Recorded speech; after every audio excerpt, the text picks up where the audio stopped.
रक्षा मंत्री निर्मला सीतारमण जी, राज्य रक्षा मंत्री श्री सुभाष भामरे जी, देश के कोने कोने से आए आप सभी को आपके प्रधान सेवक का प्रणाम।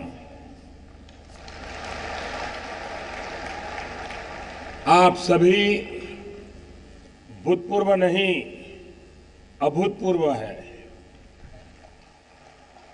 क्योंकि आज जैसे लाखों सैनिकों के शौर्य और समर्पण के कारण आज हमारी सेना दुनिया की सबसे ताकतवर सेनाओं में से एक है।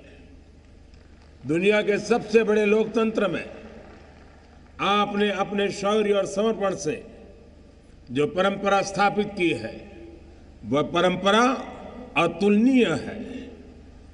देश पर संकट चाहे दुश्मनों के कारण आया हो या फिर प्रकृति के कारण आया हो, हमारे सैनिक ने हमेशा पहला वार अपने ऊपर लिया है। चुनौती को सबसे पहले कबूल किया है और उसका सबसे असरदार जवाब भी दिया है। जब लता दीदी ने यहां पर ए मेरे वतन के लोगों गीत को स्वर दिए थे, तो देश के करोड़ों लोगों की आंखें नम हो गई थी। साथियों, इस ऐतिहासिक स्थान पर मैं पुलवामा में शहीद हुए वीर सपूतों की रक्षा में सर्वस्व न्योछावर करने वाले हर बलिदानी को नमन करता हूं। मैं राष्ट्र के सभी मोर्चों पर मुश्किल परिस्थितियों में डटे हर वीर वीरांगना को आज इस अवसर पर नमन करता हूं। साथियों, नया हिंदुस्तान, नया भारत आज नई रीति और नई नीति से आगे बढ़ रहा है। मजबूती के साथ विश्व पटल पर अपनी भूमिका तय कर रहा है, तो उसमें एक बहुत बड़ा योगदान आपके शौर्य, अनुशासन और समर्पण का है। आज मुझे बहुत संतोष है कि थोड़ी देर बाद आपका और देश का दशकों लंबा इंतजार खत्म होने वाला है। आजादी के 7 दशक बाद मां भारती के लिए बलिदान देने वालों की याद में निर्मित राष्ट्रीय समर स्मारक उन्हें समर्पित किया जाने वाला है। इस स्मारक में हजारों शहीदों के नाम अंकित है, जो देश की वर्तमान और आने वाली पीढ़ियों को राष्ट्र सेवा और राष्ट्र निर्माण के लिए प्रेरित करती रहेगी। साथियों, राष्ट्रीय समर स्मारक की मांग कई दशक से निरंतर हो रही थी। बीते दशकों में 1-2 बार प्रयास हुए, लेकिन कुछ ठोस नहीं हो पाया।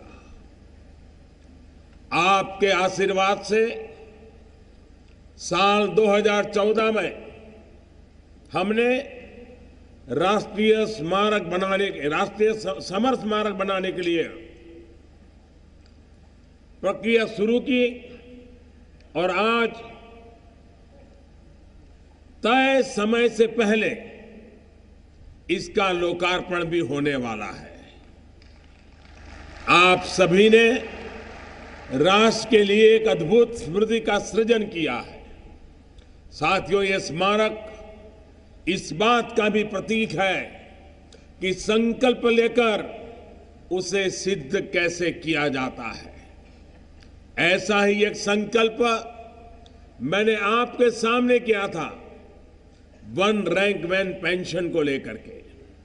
पहले की सरकारों के समय आपको कितना संघर्ष करना पड़ा, कितना आंदोलन करने पड़े, इसका देश साक्षी रहा है।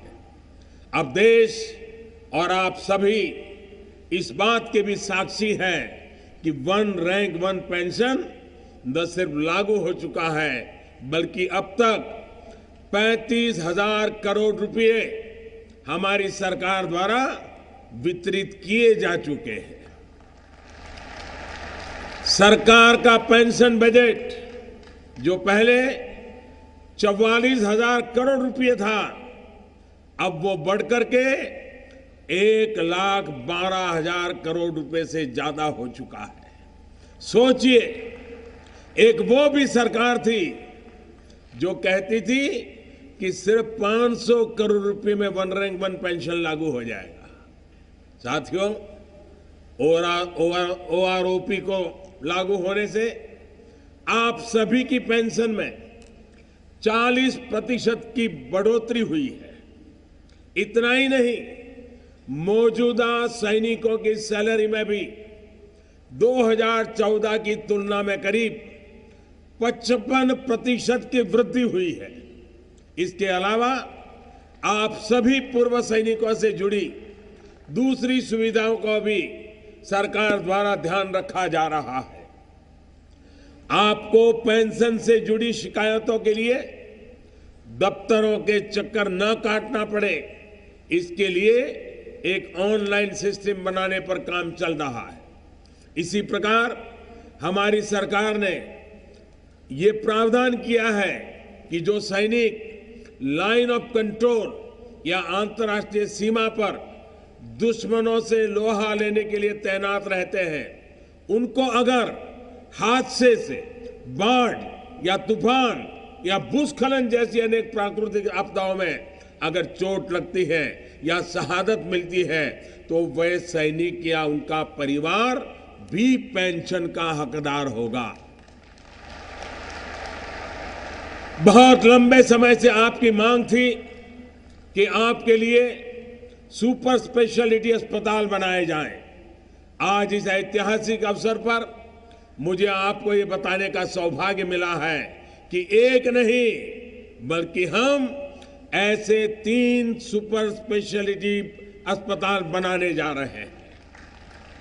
साथियों, जब देश का सैनिक सशक्त होता है तो सेना भी सशक्त होती है। देश की सेना का मनोबल देश की सुरक्षा तय करता है और इसलिए हमारे सभी प्रयासों में हमारी सोच और हमारे अप्रोच का केंद्र बिंदु है हमारे सैनिक, हमारे फौजी भाई। इसी सोच और अप्रोच के कारण पहली बार 57,000 से अधिक नॉन कॉम्बेटेंट पदों को कॉम्बेटेंट पदों में बदला गया है।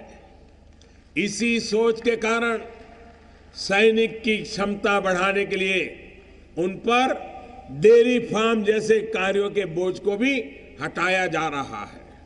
और इसी सोच के कारण जब भी army day, navy day, air force day आदि मनाए जाते हैं तो उस कार्यक्रम का एक अभिन्न अंग होता है हमारे सैनिकों द्वारा किए गए इनोवेशंस का प्रोत्साहन।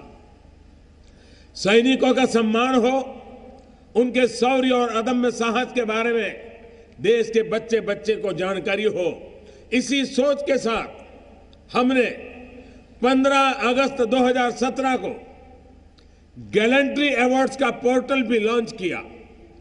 देश की सुरक्षा में समाज के सभी वर्गों की भागीदारी आवश्यक है और स्वाभाविक रूप से होनी भी चाहिए। इसी सोच के साथ पहली बार महिलाओं को फाइटर पायलट बनाने का अवसर मिला है। सेना में भी बेटियों की भागीदारी को और मजबूत करने के लिए भी निरंतर फैसले लिए जा रहे हैं। मिलिट्री पुलिस की टोटल कोर में 20% तक महिलाओं की भर्ती के लिए कदम उठाए जा रहे हैं। शॉर्ट सर्विस कमीशन के माध्यम से नियुक्त महिला अधिकारियों को भी उनके पुरुष समकक्ष अधिकारियों की तरह स्थायी कमीशन देने का फैसला लिया गया है। साथियों, देश की सेना को आत्मनिर्भर बनाने की दिशा में भी हम लगातार काम कर रहे हैं। जिन फैसलों को कभी नामुमकिन समझाता था, उन्हें हम मुमकिन बना रहे हैं। हमने रक्षा उत्पादन के पूरे इकोसिस्टम में बदलाव की शुरुआत की है।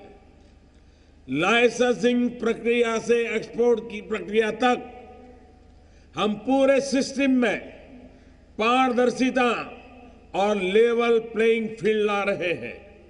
रक्षा क्षेत्र में विदेशी निवेश को प्रोत्साहन देने के लिए भी हमने कदम उठाए हैं।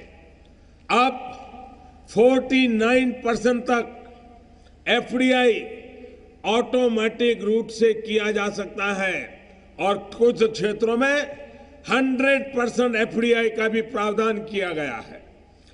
डिफेंस प्रोक्योरमेंट प्रोसीजर यानी रक्षा सामानों की खरीद में भी हमने बड़े बदलाव किए हैं।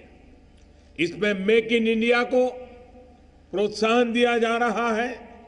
आपको जानकर आश्चर्य होगा कि हमारी प्राइवेट सेक्टर, जिसे रक्षा उत्पादन में एंट्री करने में भी हिचकिचाहट होती थी, 2014 के मुकाबले अब 3 गुना ज्यादा निजी कंपनियां डिफेंस सेक्टर के प्रोडक्ट्स बना रही है।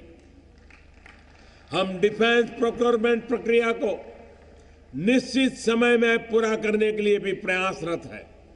इसके लिए रक्षा मंत्रालय और सर्विस हेडक्वार्टर्स की फाइनेंशियल पावर्स, उनके वित्तीय अधिकार में बढ़ोतरी भी की गई है। और यह पहली बार हुआ है कि हमारे ऑर्डिनेंस फैक्ट्री बोर्ड के आयुध कारखानों को 250 से अधिक नॉन कोर आइटम के भार से भी हमने मुक्ति दे दी है।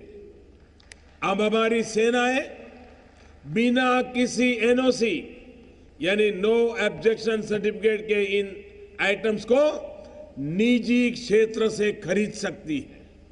साथियों, भारतीय सेना की शक्ति को आज वैश्विक पटल पर सम्मान भी दिया जा रहा है। एक ऐसी सेना जो शांति की स्थापना के लिए हथियार उठाती है। भारत वो देश है जिसने संयुक्त राष्ट्र शांति सेना के लगभग 70 में से 50 बड़े मिशनों में अपने 2 लाख से ज्यादा सैनिक भेजे हैं। भारत वो देश है जिसके सबसे ज्यादा सैनिक इन शांति अभियानों में शहीद हुए हैं। भाइयों और बहनों, ये हम सभी के लिए गौरव की बात है कि आज हमारे प्रयासों में दुनिया के बड़े बड़े देश हमारे साथ कंधे से कंधा मिलाकर चलना चाहते हैं। यही कारण है कि 2016 में हमारे इंटरनेशनल फ्लीट रिव्यू में 50 देशों की नौसेनाओं ने हिस्सा लिया था। यही कारण है कि एक के बाद एक देश हमारे साथ रक्षा सहयोग के समझौते करना चाहते हैं। यही कारण है कि हमारी सेनाएं मित्र देशों की सेनाओं के साथ हर साल औसतन 10 बड़ी ज्वाइंट एक्सरसाइज कर रही है। साथियों, हमारे वैश्विक विजन की वजह से ही आज विश्व में भारत की सेनाओं का एक अलग सम्मान है। आज यदि हिंद महासागर से पायरेसी करीब करीब समाप्त हो गई है, तो इसका बहुत बड़ा श्रेय भारतीय सैन्य शक्ति और उसकी अंतर्राष्ट्रीय साझेदारियों को जाता है। हमारी सरकार की इन कोशिशों के बीच आपको पहले क्या हो रहा था, कैसे हो रहा था, इसकी भी जानकारी आवश्यक है। आप में से बहुत से लोग इससे परिचित होंगे, लेकिन मैं आज इस अवसर पर देश के सामने फिर कुछ जानकारियां दोहराना चाहता हूं। ये जानकारियां आज की नई पीढ़ी को भी जानना जरूरी है। खुद को भारत का भाग्य विधाता समझने वाले लोगों ने देश के वीर बेटे बेटियों के साथ अन्याय करने के साथ ही सैनिकों और राष्ट्र की सुरक्षा से भी खिलवाड़ करने में कोई कसर नहीं छोड़ी थी। साथियों, साल 2009 में सेना ने 1,86,000 बुलेट प्रूफ जैकेट की मांग की थी। बिना बुलेट प्रूफ जैकेट के हमारा जवान दुश्मनों की सेना की गोलियों और आतंकियों की छापामार कार्रवाई का सामना कर रहा, अपनी जान की बाजी लगाकर आतंकियों के साथ खतरनाक एनकाउंटर कर रहा था। साथियों, 2009 से लेकर 2014 तक 5 साल बीत गए, लेकिन सेना के लिए बुलेट प्रूफ जैकेट नहीं खरीदी गई। ये हमारी ही सरकार है जिसने बीते 4.5 वर्षों में 2,30,000 से ज्यादा बुलेट प्रूफ जैकेट खरीदे हैं।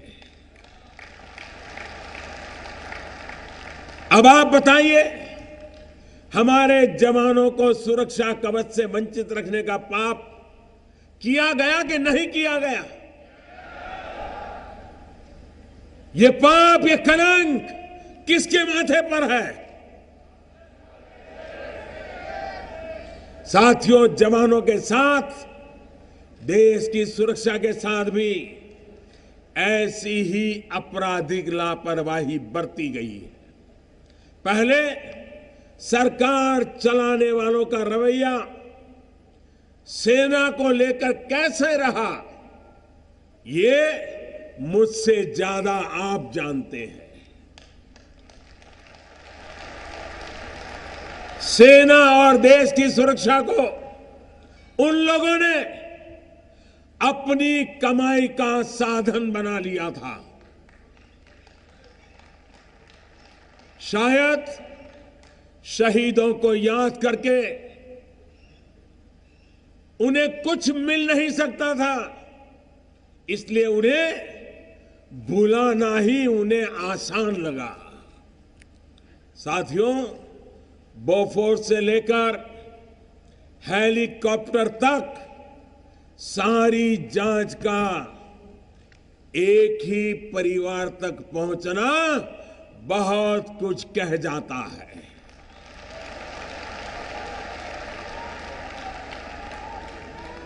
अब यही लोग पूरी ताकत लगा रहे हैं कि भारत में राफेल विमान आ ही ना सके। साथियों, अगले कुछ महीनों में जब देश का पहला राफेल भारत के आसमान में उड़ान भरेगा, तो खुद ही इनका सारी कोशिशों का, साजिशों को ध्वस्त कर देगा।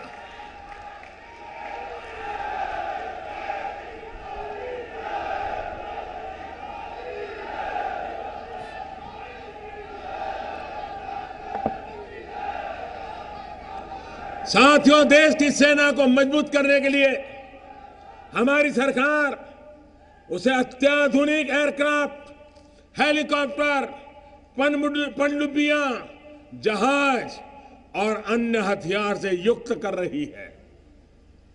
राष्ट्र हित को नजरअंदाज करते हुए जो फैसले कई दशकों से रुके हुए थे, उन्हें अब एक के बाद एक प्रायोरिटी के आधार पर लिया जा रहा है। सेना के लिए अत्याधुनिक राइफलों को खरीदने और भारत में बनाने का काम भी हमारी सरकार ने ही शुरू किया है। हाल ही में सरकार ने 72,000 आधुनिक राइफल की खरीदी का ऑर्डर दिया है। साथ ही हमारी सरकार ने 25,000 करोड़ रुपए का एम्यूनिशन यानी गोला बारूद और गोलियां मिशन मोड में खरीदी है।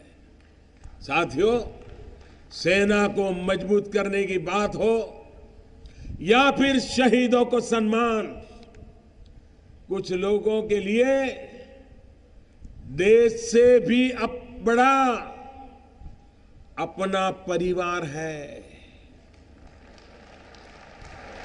परिवार के हित है।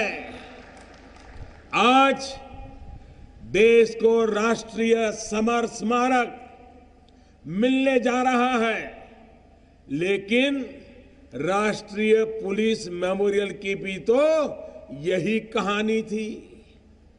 इस मेमोरियल को बनाने और राष्ट्र को समर्पित करने का सौभाग्य भी हमारी ही सरकार को मिला। करीब 2.5 दशक पहले इस स्मारक की फाइल चली थी। बीच में अटल जी की सरकार के समय बात आगे बढ़ी, लेकिन उनकी सरकार के जाने के बाद स्थिति फिर से जस की तस हो गई। साथियों, आज देश का हर फौजी, हर नागरिक ये सवाल पूछ रहा है कि आखिर शहीदों के साथ, हमारे नायकों के साथ ये बर्ताव क्यों किया गया। देशवासियों के साथ, शहीदों के परिवारों के साथ, देश के लिए खुद को समर्पित करने वाले महानायकों के साथ इस तरह का अन्याय क्यों किया गया।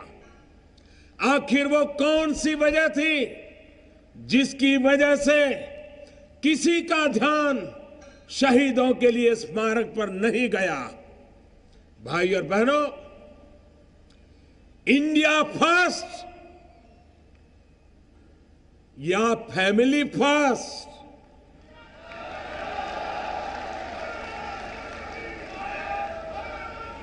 इंडिया फर्स्ट और फैमिली फर्स्ट का जो अंतर है, वही इसका जवाब है।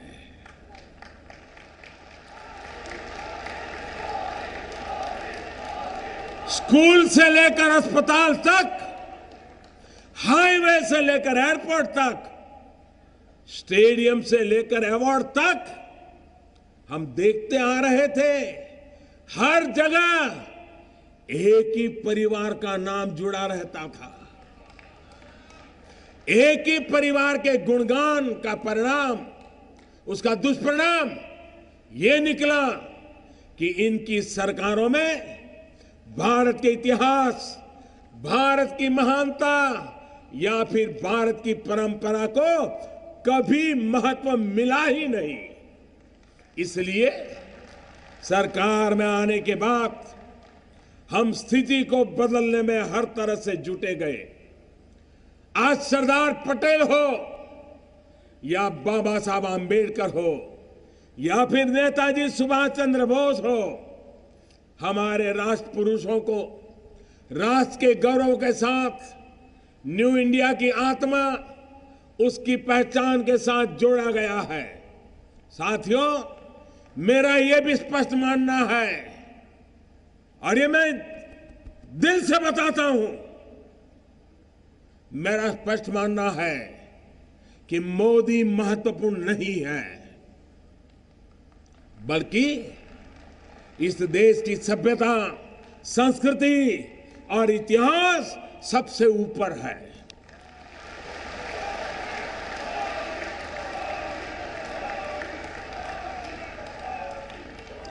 मोदी याद रहे न रहे, परंतु इस देश के करोड़ों लोगों के त्याग, तपस्या, समर्पण, वीरता और उनकी शौर्य गाथा अजर अमर रहनी ही चाहिए।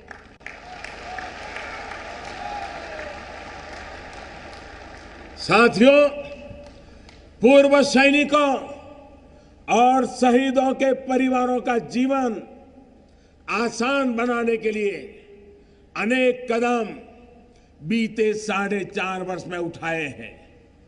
आने वाले समय में अनेक और फैसले लिए जाएंगे। अब एक मजबूत सरकार आपके सामने है, जिसे नामुमकिन को मुमकिन बनाना आता है। राष्ट्र के मान के लिए, वीर वीरांगनाओं के सम्मान के लिए, आपके लिए, आपके परिवार के लिए, आपका ये प्रधान सेवक हमेशा राष्ट्रहित को सर्वोपरि रखते हुए ही फैसले लेगा।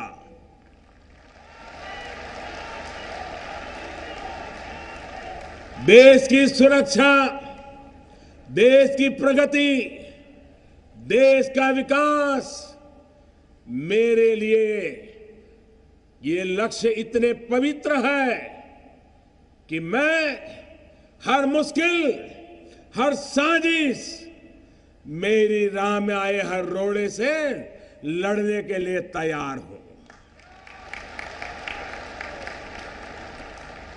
एक बार फिर राष्ट्रीय समर स्मारक के लिए देश के हर सैनिक, शहीदों के परिवार और सभी देशवासियों को बहुत बहुत बधाई देता हूं। और मैं देश के लिए जीवन लगा देने वाले, जिंदगी खपा देने वाले, जिए भी तो देश के लिए, मरे तो भी देश के लिए, जिए तो भी तिरंगे के लिए, मरे तो भी तिरंगा ओढ़ करके, ऐसे हर किसी को मैं आज नमन करता हूं, प्रणाम करता हूं और मेरी बात को समाप्त करते हुए आपसे आह्वान करता हूं, आइए मेरे साथ बोलिए, भारत माता की, भारत माता की, भारत माता की, वंदे वंदे वंदे वंदे वंदे वंदे।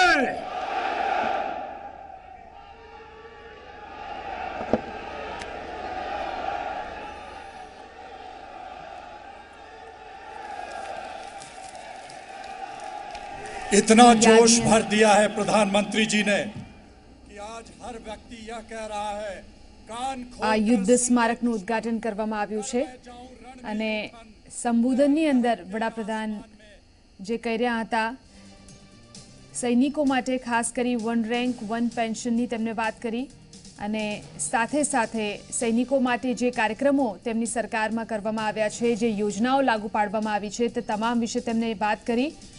આ ઉપરાંત કોંગ્રેસની સરકાર દરમિયાન કેટલી ઉપેક્ષા સેનાની કરવામાં આવી છે તે તેમને યાદ કરાવ્યું અને આગળની તેમની શું યોજનાઓ છે તેની પણ તેમણે વાત કરી।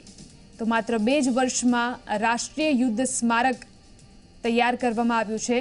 આ સ્મારકની દિવાલો ઉપર શહીદોના ચિત્રો છે। તો પ્રધાનમંત્રી નરેન્દ્ર મોદીના હસ્તે આ રાષ્ટ્રીય યુદ્ધ સ્મારકનું ઉદ્ઘાટન કરવામાં આવ્યું।